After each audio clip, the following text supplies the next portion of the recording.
Mga boss, maaga akong bumaba ngayon. Mag-alas 7 pa lang, magdidilim pa lang.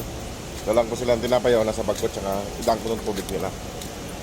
At hihilutin ko si Drago mga boss. Kaya maaga ako bumaba. Bago ako pumasok, hilutin ko muna siya. Yung mga boss, mamaya na lang pag nandun na ako. Yung mga boss, tuwing hapon naman mga boss, nandito si Scooby. Ayan o, nakabantay siya sa mga anak niya. Yan mga boss, hinilot ko si Drago. Maga ako bumaba ngayon, hinilot ko siya.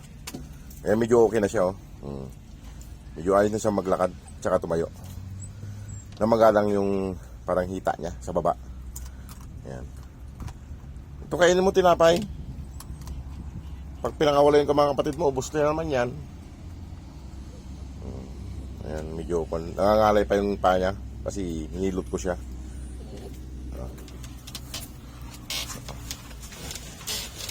Kumain ka na dyan.